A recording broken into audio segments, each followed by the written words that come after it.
Welcome to this production and operations management tutorial video on production planning. In today's video, we're going to show you how to create three different types of production plans. A chase production, a level production plan, and finally a combination production plan. We have in our Excel spreadsheet here three different plans: a chase plan, a level plan, and a combination plan. Actually four: a combination without solver and with solver. But in this video, we're just going to talk about the chase, level, and combination without solver. As you can see, we have 4 quarters of demand or forecasted sales. We have some beginning inventory. We have some employees at the start of our horizon here. We also have some cost and other information in this table here. For our regular chase production plan, we want to end every quarter with 0 units of inventory. So I could just plug in numbers here. 14,000 plus the 2,000 we begin with would give us 16,000 total supply, which would mean we'd have 0 units left over at the end of that quarter. But I'm going to use formulas for our production plan instead. And we're going to begin by writing a formula for the number of employees we have in each quarter. And that number is equal to the number of employees we had at the end of the previous period plus the number of employees we hire minus the number of employees we fire. Copy that formula across, and without hiring or firing any employees, we would have 24 employees in each quarter.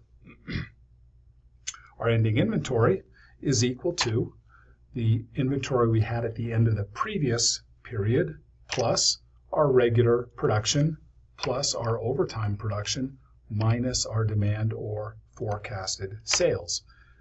And since we have no production at this point, we go negative by quite a bit with our inventory. Now for our regular production, we want that to be a function of the number of employees we have times our regular production rate, which is the number of units per employee per quarter of 500. I'm going to anchor the column reference, so the $ in front of the K. In fact, I'm going to anchor both column and row references in this case, and we will drag that number across. And now we have our regular production. There we are, fill without formatting. And we're still short by quite a few units, so that means we need to hire more employees. We're short by 2,000, which means we need to hire 4 employees in the first quarter. That'll bump our production up to 14,000 plus the 2,000 we began with, gives us 16,000 total, 0 units of ending inventory in that quarter. The next quarter we have 1,000 units left over, so we need to fire 2 employees. We're short 1,000 in the next Q3, so we add 2 employees, and then we're short by 3,000. We add 6 employees.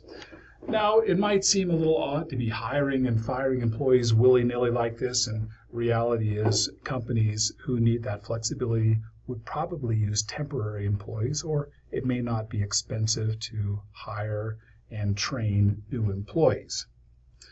And we're just going through this exercise to show you how a chase production plan would be made where we're chasing, our supply is chasing the demand, where we have 0 units left over at the end of every quarter. This might be appropriate where inventory is very expensive to hold, or inventory has a short shelf life, or goes obsolete quickly. There could be a number of reasons why a company would want to chase demand with their supply. And this is how we would create that plan. Now let's figure out how much this plan would cost. Our regular production cost is going to be equal to the number of units we produce in that same quarter multiplied by the regular production cost per unit of $20. And this time we're just going to anchor the column reference, $ only in front of the K, because we want to copy our subcontract production costs and inventory holding costs and all of these costs as well.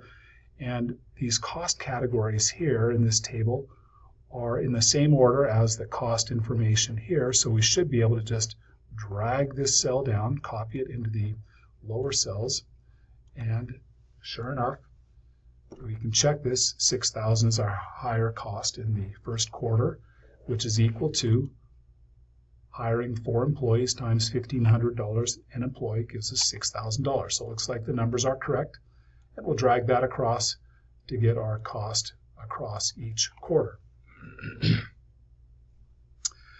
Once we have that, we will sum the total of each column, each quarter, and drag that across. And we can also sum each row,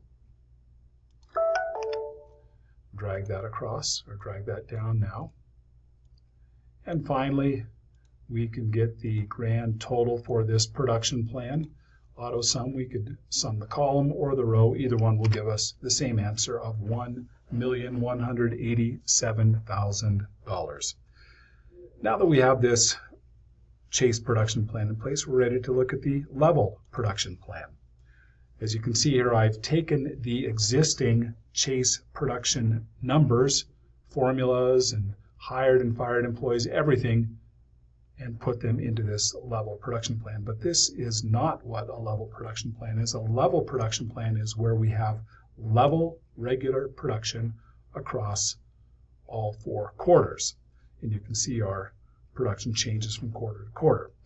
Now, to determine how many units we should make in each quarter, we take the grand total of the demand, subtract out any ending inventory from the previous period before our 4-quarter horizon begins, and that would give us 60,000 is the sum of the demand minus 2,000 gives us 58,000, and then we divide that by the number of quarters. In this case, or the number of periods, we have 4 quarters. So 58,000 divided by 4 gives us 14,500, which tells us we need to bump up production just a bit. We'll add 1 more employee, go from 4 to 5. That gives us 14,500. And we should not need to hire or fire any more employees over the remaining quarters, which is true. We store some inventory, but at the end of the horizon, end of Q4, we end up with 0 units of inventory, which is one of our objectives. Now, companies that where inventory is not expensive to hold may want to use level production. Where demand is fairly predictable, they might want to use level production.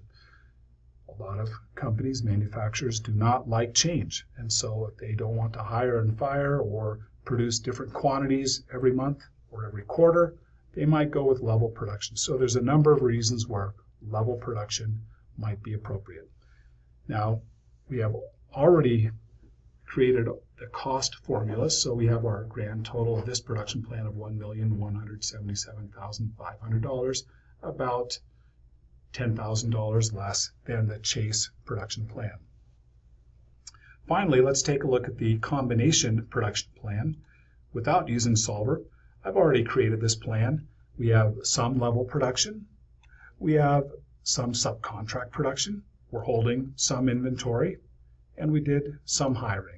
So we're using a combination of techniques, not strictly adhering to any one type of production plan. Hence, that's why it's called a combination production plan. And the grand total of this one is $1,176,000. In a separate video, I'll walk you through how to do a combination production plan with Solver, but this is it for now with the basic Chase level and combination production plans. Hope you find this video helpful.